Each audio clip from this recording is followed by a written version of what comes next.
नमस्कार, हमारे खास शो में आपका स्वागत है। मैं हूं मनीषा गुप्ता और सरकार ने एग्रीकल्चर रिफॉर्म्स को बड़ा पुश किया है। इस हफ्ते कैबिनेट ने एपीएमसी एक्ट में बदलाव करते हुए तो वन नेशन वन मार्केट का रास्ता भी साफ किया है। अब किसान मंडियों में अपनी फसल बेचने के लिए मजबूर नहीं होंगे, बल्कि जहां चाहे वहां अपनी उपज बेच पाएंगे। इसके अलावा एसेंशियल कमोडिटीज एक्ट में भी बदलाव को मंजूरी दे दी है। ये कानून अब सिर्फ अभूतपूर्व हालात में ही लगाया जाएगा। सरकार की इन पहलों को कृषि क्षेत्र पर कितना असर होगा, किसानों की आय दुगना करने के लिए क्या ये कदम काफी हैं और क्या इनसे कृषि क्षेत्र में निवेश बढ़ेगा, इसी पर आज करेंगे चर्चा।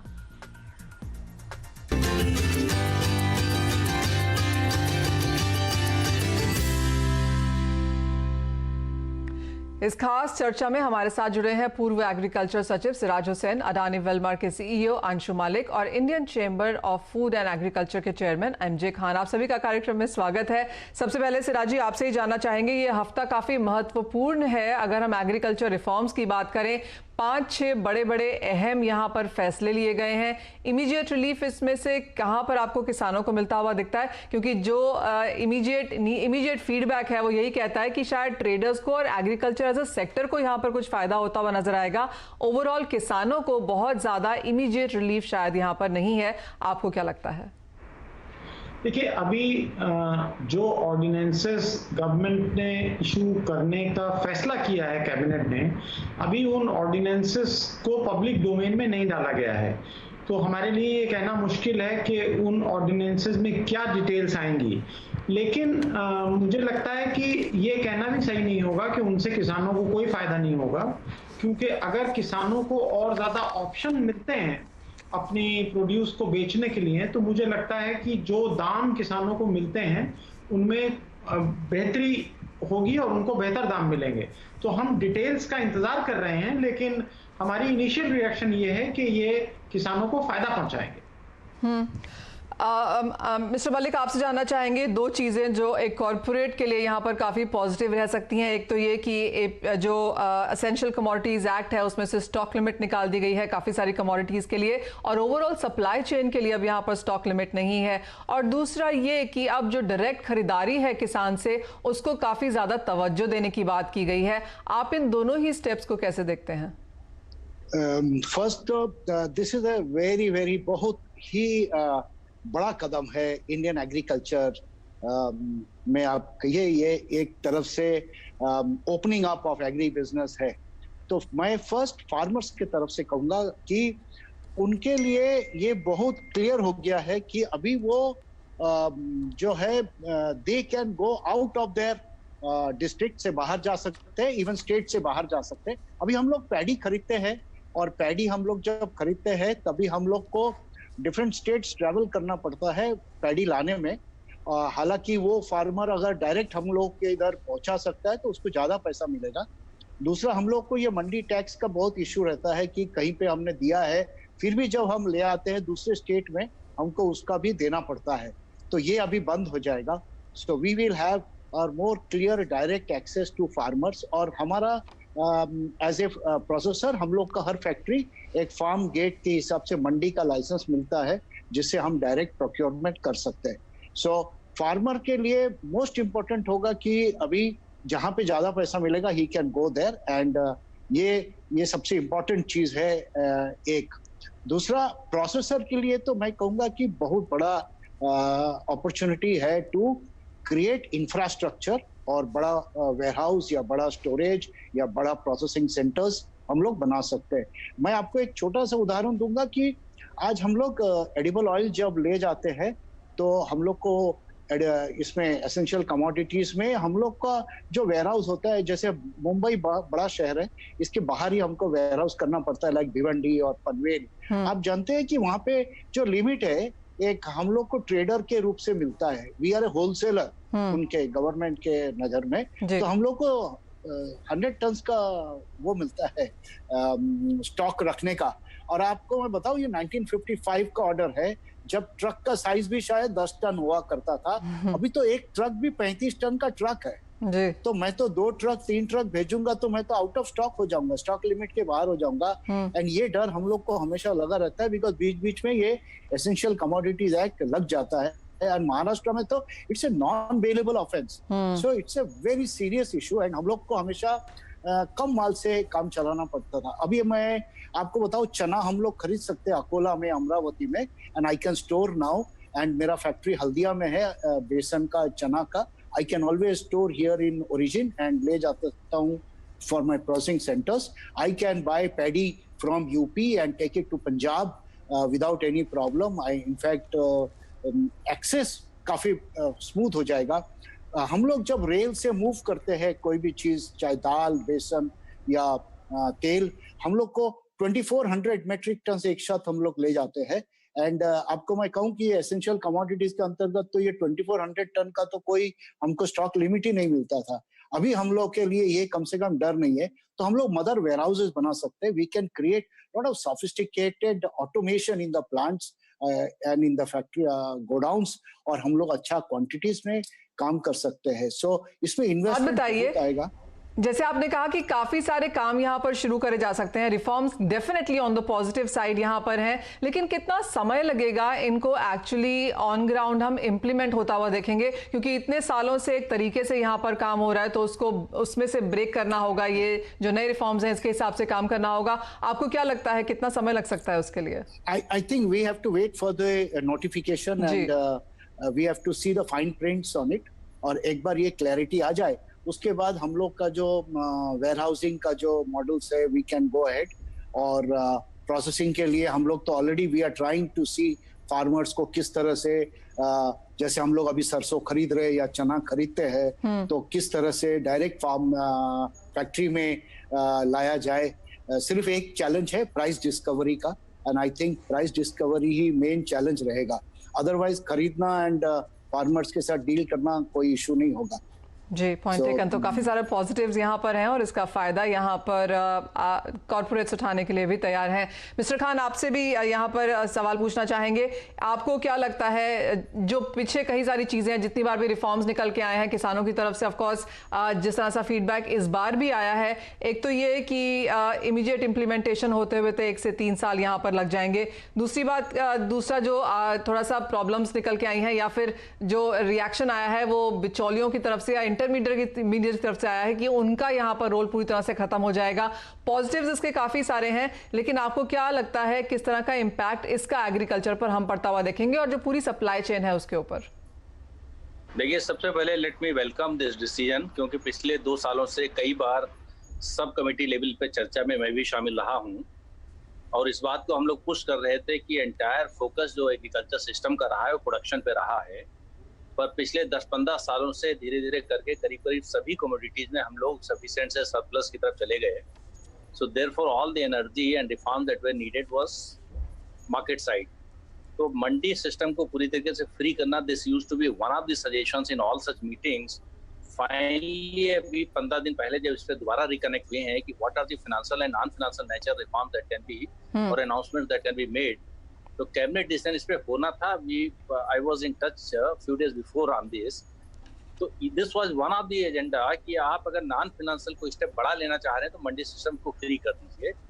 अब इसमें क्वेश्चन उठता है कि whether farmers are the primary beneficiaries और द ट्रेड एंड इंडस्ट्री।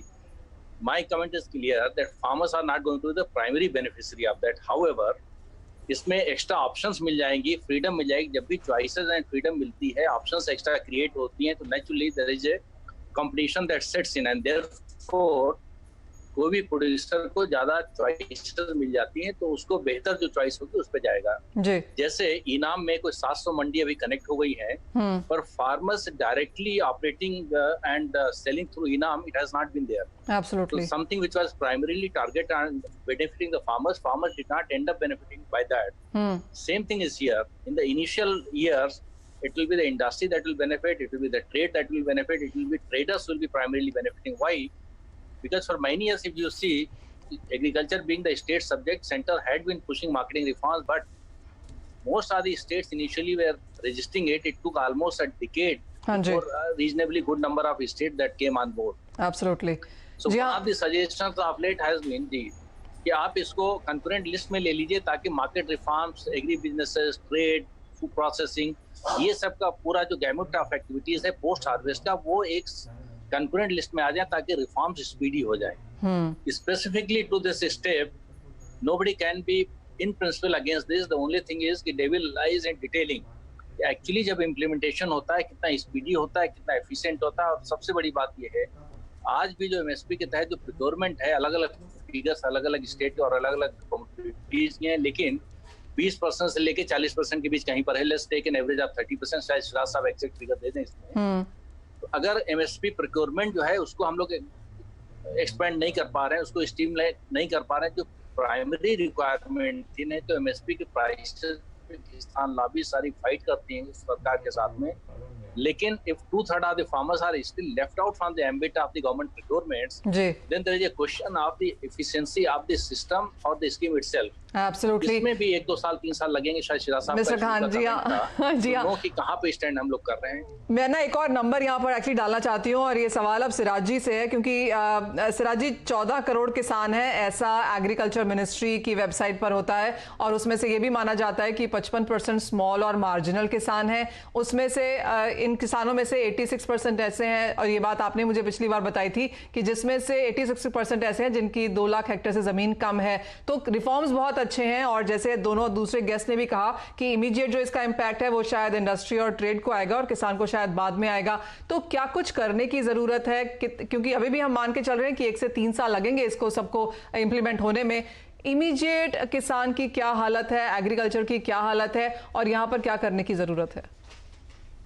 देखिए, अभी रिफॉर्म्स के बारे में इतना डिस्कशन हो रहा है, मुझे लगता है कि ये कयास आ रहा ही है, क्योंकि अभी हमारे सामने नहीं है। जो गवर्नमेंट के ऑर्डिनेंस का ड्राफ्ट है वो तो किसी को मालूम नहीं है, तो हम ये नहीं कह सकते कि किसको फायदा होगा किसको नुकसान होगा। लेकिन बहरहाल ये बात तय है कि अगर चॉइस बढ़ती है तो किसानों को भी उसका फायदा होगा। जहां तक बात यह है कि अगले 2-4 महीने में क्या होने वाला है, देखिए ये जो चीजें हैं, essential commodities act, APMC act, ये एक बहुत बड़े इकोसिस्टम का पार्ट है। अब मैं एक मिसाल देता हूं, अभी 1-2 दिन हुए गवर्नमेंट ने इतनी ड्यूटी मसूर की दाल पे कम कर दी, कनाडा से इंपोर्ट करने के लिए 30% से घटा के 10% कर दी ड्यूटी। अमेरिका से अगर आएगा तो 30% पे आएगा, कनाडा से आएगा तो 10% पे आएगा। अब आप बताइए कि जो किसान यहाँ मसूर की फसल उगाए हुए थे, अब उनके प्राइसेस का क्या होगा? तो ऐसा नहीं है कि ये एक बिल्कुल अंतिम फैसला हो गया और सब कुछ सॉल्व हो गया जी। ट्रेड पॉलिसी अभी भी गवर्नमेंट के पास है, शुगर केन सेक्टर पूरा कंट्रोल में है गवर्नमेंट के, उसमें कोई भी रिफॉर्म की किरण नहीं दिखाई दे रही। तो अभी बहुत कुछ हमें समझना बाकी है, हम अभी कुछ भी नहीं कह रहे हैं क्योंकि हम इंतजार कर रहे हैं ऑर्डिनेंस का। एब्सोल्युटली। तो अब इंतजार यहाँ पर अभी भी है। इसी के साथ एक छोटा सा ब्रेक लेना होगा, लेकिन जब लौटेंगे तो यही बात करेंगे कि अब यहाँ से क्या देखने की जरूरत है। एग्रीकल्चर सेक्टर के लिए यहाँ पर बाजार खुल रहा है, लेकिन अगले कपल ऑफ क्वार्टर्स कैसे रह सकते हैं, स्पेशली जब मॉनसून की दस्तक यहाँ पर है। इस ब्रेक के बाद आपका स्वागत है। और काफ़ी सारे रिफॉर्म्स इस हफ्ते में यहाँ पर हुए हैं। एग्रीकल्चर के लिए काफ़ी एक गेम चेंजर की तरह इसे देखा जा रहा है, चाहे वो एसेंशियल कमोडिटीज़ एक्ट हो, APMC act, contract farming, MSP, procurement, one nation one buyer, और काफ़ी सारी चीज़ें यहाँ पर सरकार ने चेंज करी हैं। अंशुम मलिक, आपसे जानना चाहेंगे, ई नैम की बात यहाँ पर ऑफकोर्स मिस्टर खान ने करी कि 700 मंडियाँ जुड़ी हैं, लेकिन बहुत सारे किसान उसका फ़ायदा उठाते हुए नज़र नहीं आए हैं। एज अ कॉर्पोरेट आप कैसे देखते हैं जब सरकार की तरफ से जो अनाउंसमेंट हुई है कि अब ईफ प्लेटफॉर्म यहां पर कोई भी क्रिएट कर सकता है, सरकार उसको ऑफ कोर्स यहां पर ओवरसी करेगी, आप कहेंगे इन सम सेंस पुराने रिफॉर्म्स तो यहां पर चेंज हो ही रहे हैं, लेकिन काफी सारी नई टेक्नोलॉजी, नए आइडियाज यहां पर सरकार लाने की कोशिश कर रही है? फर्स्ट तो ये रिफॉर्म्स का आना itself is a change. It may take 1 साल 2 साल, बट एक शुरुआत है कि we are now getting into liberalisation of agri reforms. इसमें कोई दो राह नहीं है, एंड मुझे नहीं लगता इसमें हम लोग बैक ट्रैक करेंगे। नाउ आज आप देख रहे हैं कि डिजिटल टेक्नोलॉजी कहाँ तक पहुंच गया है कि ये सब कोविड लॉकडाउन में आप देख रहे हैं कि the payments have been almost everything has been through digital, and हम लोग का कंप्लीट ट्रांजैक्शन लास्ट 75 days में we have done only through digital and not a single rupee through check system or anything। तो ये जो छोटे distributors है, हमारे छोटे रिटेलर्स है, वो सब लोग भी अभी डिजिटल पेमेंट और व्हाट्सएप में ऑर्डर देना और ये सब में टेक्नोलॉजी में आ गया है। Now our farmers are also very intelligent, and जब इनको price discovery हो रहा है and they will get that, I'm sure they will join hands. India में बहुत सारे छोटे farmers हैं, but we'll have to see how we can bring everybody, but at least the big farmers will start. Then there will be more farmers. अभी धीरे धीरे लोग बढ़ते जाएंगे. एंड आप जानते हैं हर विलेज में कोई एग्रीगेटर्स होता है, इनका कोई एक ओपिनियन लीडर होता है, वो सब लीडर्स बन के इन लोग एक साथ मिलके कुछ काम करेंगे तो there will be at least transparency. And ये ट्रांसपेरेंसी हम लोग देख रहे हैं एडिबल ऑयल में. पहले आपको मैं बताऊं कि कोई रिटेलर को KLC और सीबॉट का कुछ आइडिया नहीं था 5-7 years back. Today every retailer is first asking us, आज बाजार नीचे है, आज बाजार ऊपर है, तो ये सब नॉलेज कहाँ से आया है. So I think that will happen with the farmers and everybody will be at par with knowledge. And आपको मैं बताऊं कि ये नॉलेज से ही the margin structure is generated. जिसके पास जितना नॉलेज है वही कॉर्नर करता है, तो ये ट्रांसपेरेंसी और आ जाएगा. It will help the small farmers more than anybody else. Oh well, absolutely. Knowledge और इन्फॉर्मेशन बहुत ज़्यादा है मार्केट में और उसका फ़ायदा ऑफ कोर्स यहाँ पर सभी ने उठाया है. सिराज जी, MSP और प्रोक्योरमेंट के बारे में भी इस हफ्ते में बातचीत हुई है जो कि ऑनगोइंग है. अगेन अगर हम एसेंशियल कमोडिटीज़ एक्ट के लिए बोलते हैं कि ये 65 साल पुराना एक लॉ है और चेंज होना चाहिए, जब हम MSP और प्रोक्योरमेंट के बारे में बोलते हैं वो भी हमने काफ़ी सालों से यहाँ पर आते हुए देखा है. इसके ऊपर काफ़ी सारे डिबेट्स भी हुए हैं और सरकार ने इसे एक और प्लस पॉइंट की तरह इस हफ्ते में फिर से इसके ऊपर बात की है. आगे जाते हुए आप यहाँ पर कोई चेंजेस की गुंजाइश है या फिर आपको लगता है कि ये सपोर्टिव जो स्टेप्स हैं सरकार की तरफ से, इसकी ज़रूरत अभी भी यहाँ पर है किसानों को? देखिए, इसके बारे में बहुत दिनों से इकोनॉमिस्ट और हम लोग लिख रहे हैं कि जो प्रोक्योरमेंट का मैकेनिज्म है, इसमें कोई शक नहीं कि उससे कुछ किसानों को फायदा होता है. खासतौर से गेहूं और धान के किसानों को फायदा होता है. शुगर केन वाले FRP पे बेचते हैं, उनको बहुत फायदा होता है. कुछ हद तक, थोड़ी सी हद तक दाल वालों को फायदा होता है जो दाल उगाते हैं. बाकी किसी को जाहिर है कि MSP नहीं मिल पाता है. अभी आप देखिए मक्का बिहार में MSP से 600 रुपए क्विंटल कम पे बिक रही है. तो ये जो डिस्टॉर्शन MSP पॉलिसीज की वजह से आया है, इसको आज नहीं तो कल सरकार को हल करना होगा. क्योंकि हमारे नॉर्थ वेस्टर्न इंडिया में, पंजाब में, हरियाणा में वाटर टेबल का जो हशर है, महाराष्ट्र में जो गन्ना उगा रहे हैं और वाटर टेबल जहां जा रहा है, ये सस्टेनेबल नहीं है. तो मुझे लगता है कि अब नहीं तो अब से 1-2 साल बाद, 3 साल बाद इन MSP की पॉलिसीज में भी कुछ ना कुछ चेंज लाना होगा और हम किसी तरीके से डायरेक्ट इनकम की सपोर्ट की तरफ बढ़ेंगे. मिस्टर खान, आपसे जानना चाहेंगे कि ये जो इंटर स्टेट और किसानों को जो बाहर बेचने की अब यहाँ पर छूट दी गई है, इसको आप कैसे देखते हैं? क्योंकि जो छोटे किसान हैं वो तो नहीं जा पाएंगे, बड़े किसान ऑफ कोर्स इसका यहाँ पर फायदा उठा सकते हैं, लेकिन ये भी ऑफ कोर्स एक ओपनिंग अप ऑफ मार्केट है. कितना बड़ा इसका percentage in sense of sales आप यहाँ पर आता हुआ देखते हैं और उसे कितना समय लग सकता है? देखिए, लंबे टाइम से हम लोग इस पे डिस्कशन करते थे कि ऑस्ट्रेलिया से व्हीट तमिलनाडु आने में आसानी है, पंजाब से तमिलनाडु मूव करने में डिफिकल्टी है, ज्यादा कॉस्ट आती है. तो अब ये रिफॉर्म जो मार्केट साइज में रिक्वायर्ड थे वो धीरे धीरे करके हो रहे हैं और ये जो पिछले कुछ दिनों में स्टेप्स लिए हैं बहुत सिग्निफिकेंट स्टेप्स हैं. लेकिन फार्मर्स पार्टिसिपेट बड़े पैमाने पे डायरेक्टली कर पाए, इंडिविजुअल फार्मर चाहे छोटा हो या बड़ा हो, उसमें क्वेश्चन मार्क लगा रहेगा. लेकिन पिछले 5 सालों में 3 बड़े इंस्टीट्यूशंस उभर के तेजी से आए हैं. उसमें से एक इंस्टीट्यूशन तो 15 साल पुराना है. Let me name them. The institution of agri entrepreneurs, जो एग्री क्लिनिक, एग्री बिजनेसेस का एक 25,000 का नेटवर्क खड़ा है. All are agriculture graduate, all of them are doing some small businesses. तो एक तो institution of agri clinic and agri business entrepreneurs.